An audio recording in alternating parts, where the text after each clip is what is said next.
Hello student, today we are going to learn about balancing of a chemical equations. कल हम लोग देखा जाए कैसे केमिकल रिएक्शंस किसे केमिकल रिएक्शन कहते हैं, प्रोडक्ट कैसे फॉर्म होता है, डिफरेंट क्राइटेरिया देखा था हमने. Criteria of a chemical reaction जो कैसे हीट इक्वल होना चाहिए, टेम्परेचर चेंज होना चाहिए, एंडोथर्मिक होना चाहिए, एक्सोथर्मिक होना चाहिए, स्मेल कम आउट होना चाहिए इन ए केमिकल रिएक्शन में, फिर कलर चेंज होना चाहिए उसका, smoke should come out.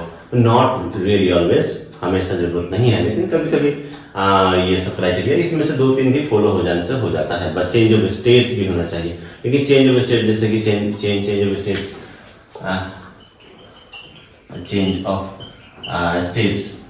Change of states इस बात की गारंटी नहीं है जो हमेशा ये केमिकल रिएक्शन ही होगा. कभी कभी ये फिजिकल रिएक्शन भी हो जाता है.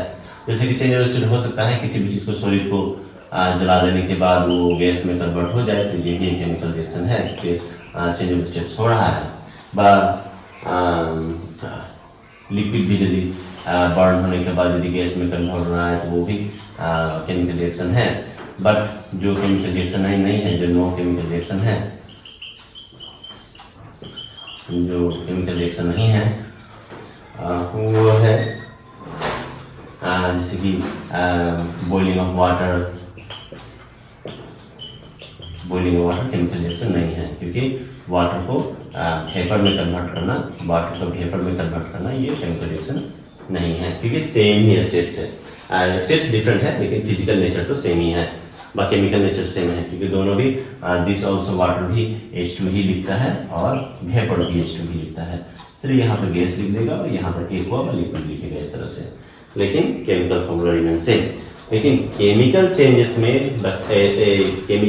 में जब भी स्टेट्स ऑफ मैटर जब चेंज करें, स्टेट्स ऑफ मैटर जब भी चेंज करें केमिकल रिएक्शन में, तो उसका केमिकल फॉर्मूला भी चेंज हो जाएगा. जैसे कि कोई आदमी सल्फर को बर्न करता है, सल्फर सॉलिड है, सल्फर को जब ऑक्सीजन से बर्न करता है तो क्या हो जाएगा, सल्फर डाइऑक्साइड होगा और सल्फर ट्राइऑक्साइड होगा. इस तरह से सल्फर ट्राइऑक्साइड होगा.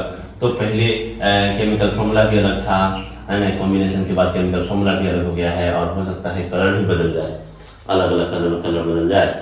यहाँ तो ऑलमोस्ट कलर से ही रहता है, क्योंकि ये भी येलो कलर है, येलो है और ये भी येलो ही होता है,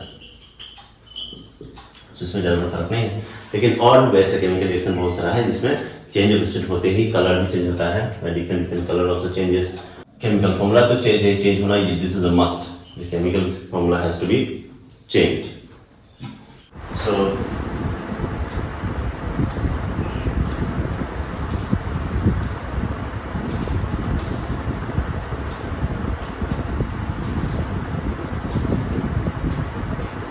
balancing of chemical equations. So balancing of chemical equations मतलब reactant numbers of atom in a reactants and numbers of atom in a product दोनों भी सेम होना चाहिए. Number of atom in reactant or numbers of atom in product दोनों भी same होना चाहिए. तो जितने नंबर्स ऑफ एटम है इन रिएक्टेंट में और जितने नंबर्स ऑफ एटम है इन प्रोडक्ट में, ये दोनों भी सेम होना चाहिए, तभी ये दोनों क्या कहेगा, बैलेंस होता है. क्योंकि गेलुशेक लॉ है, लॉ ऑफ टेक्निक प्रोपोर्शन है, वो जो आप लोग पढ़े होंगे क्लास 9 में, ये लो यही कहता है कि नंबर्स ऑफ एटम्स व numbers of element present in reactant is same as the numbers of atom present in product. But mass of the reactants is always equal to mass of the product. This is also law of conservation of mass. Like the mass cannot be created nor destroyed in a chemical reactions. The similar phenomena ये है कि जितना numbers of atom है in a reactant है, उतना ही numbers of atom होता है in product में. Okay, so simple example पकड़ते हैं. जैसे कि सब लोगों को मालूम है water H2O. So water कैसे बनता है, जैसे कि हाइड्रोजन और ऑक्सीजन से मिलकर इसको इलेक्ट्रिकली डिसइंटीग्रेट करने से, इलेक्ट्रोलाइसिस करने से ये हाइड्रोजन ऑक्सीजन बनता है. तो यहाँ हमारा चेक करने का 2 तरह के तरीका हो सकता है. जैसे कि हमारे पास 2 हाइड्रोजन है, 2 हाइड्रोजन है, या 1 ऑक्सीजन है, या 2 हाइड्रोजन है और या 2 ऑक्सीजन है, तो इसको भी हाफ कर देते हैं.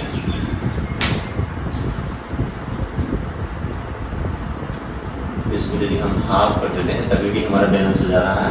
And it also goes on balancing like 2 hydrogen 1 oxygen, 2 hydrogen and half of each one. Another way also you can do H2O, so hydrogen and oxygen. So here you can multiply by 2, so 2 hydrogens and 4 hydrogen and 2 oxygens. Here you can put 4 hydrogen. So it also make you balance. 4 hydrogen and 1 oxygen it also make you balance. और भी किसी भी तरह से पकड़ लो, जैसे carbon plus oxygen, तो क्या हो गया, जैसे कार्बन मोनोऑक्साइड हो गई है, कार्बन मोनोऑक्साइड, तो यहाँ पर क्या है आपका 2 ऑक्सीजन हो गया है, इसको हाफ कर दीजिए तो भी ये बैलेंस में है. फिर बहुत सारे इक्वेशन है हमारे पास, जैसे फेरस सल्फेट है FeSO4 है, उसको यदि हीट से ब्रेक डाउन किया जाए तो क्या बनेगा, ferrous oxide plus sulphur dioxide plus sulphur trioxide. तो इस पे आप लोग देख सकते हैं कि यहाँ एक ही सल्फर था एटम से यहाँ 2 सल्फर एटम आ गया है.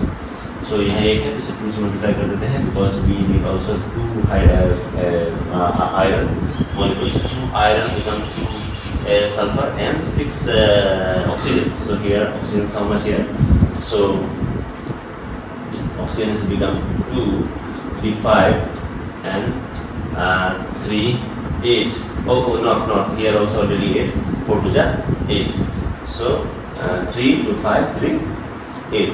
तो ये हो गया. और भी आप लोग ले सकते हैं बहुत सारा, जैसे कि कॉपर प्लस ऑक्सीजन, सो यदि कॉपर ऑक्साइड बनता है देन बहुत तरीका है, यहाँ पे टू दे सकते हैं, देन यू कैन पुट 2 और इसको इस तरह से भी लिख सकते हैं कॉपर ऑक्साइड को कि यहीं पे हाफ किया जाए. So this is also, so यही है numbers of balancing chemical reaction. Main यहाँ पर मेन जो हमें ध्यान देना है कि numbers of atoms in reactant and numbers of atom in product are both should be equal. और वन फेमस फॉर्मूला है व्हाट फोटोसिंथेसिस वाला formula.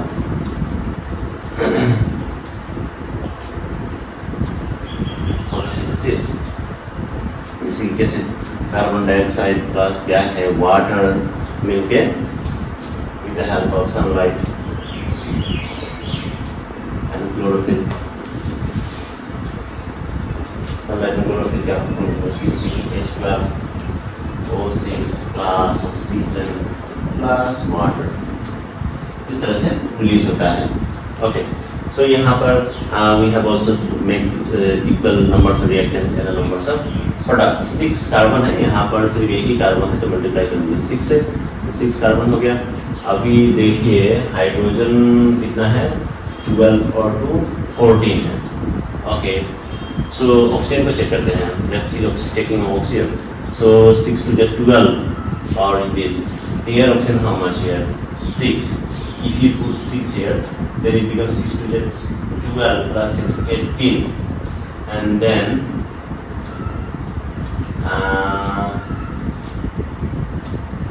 wait, if you put 12 here, 12, if you put 12 here, 12 to the 24, 12 to the 24, then you can put here 6 to the 12, but 12 24, ये तो ठीक हो गया. और ये कितना हो गया, 12 ऑक्सीजन और 6 to 12 to 24, सही है. तो 6 है, यहाँ पर 12 है, यहाँ पर 6 to 12, 24.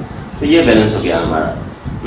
ये numbers of atom in reactants and numbers of atom in products दोनों भी इक्वल है. तो यही है बैलेंसिंग ऑफ केमिकल रिएक्शंस. ये numbers of atom in reactants and numbers of atom in products both should be equal.